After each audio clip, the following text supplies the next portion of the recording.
Баршаңызға сәлем, каналыма қош келдіңіздер. Бүгін өте дәмді орам жапырақ қосылған бәліш дайындайтын боламыз. Өте дәмді әрі тез. Менімен бірге дайындап көріңіздер. Ең алдымен ыдысымызға айранымызды құямыз. 1 шай қасық тұз, 2 дана жұмыртқа, жарты шай қасық ас содасын саламыз, жақсылап араластыратын боламыз. Содан кейін ұнымызды 2-ге бөліп саламыз. Бірінші бөлігін салып, жақсылап араластырамыз. Содан соң екінші бөлігін салып, тағы да араластырамыз. Және ең соңында 4 ас қасықтай күнбағыс майын құйып, араластырып 10 минутқа қамырымызды қоямыз. Ал енді салмасын дайындайық.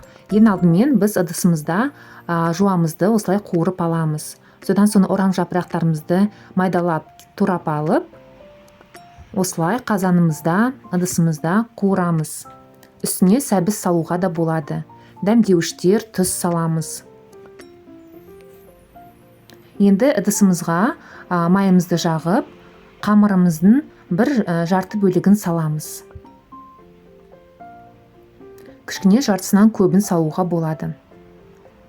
Осылай жақсылап жайғастырып, қамырымызды үстіне жаңағы салмамызды салатын боламыз.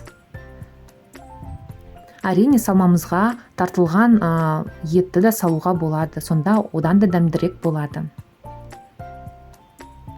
Енді үстіне екінші қалған қамырымызды құйып, жақсылап жағамыз. Енді духовкамызға 30 минутқа 180 градуста қоямыз. Міне достар, біздің бәлішіміз дайын болды. Өте сондай дәмді, иісі енді керемет. Дайындап көріңіздер. Сіздермен болған айым.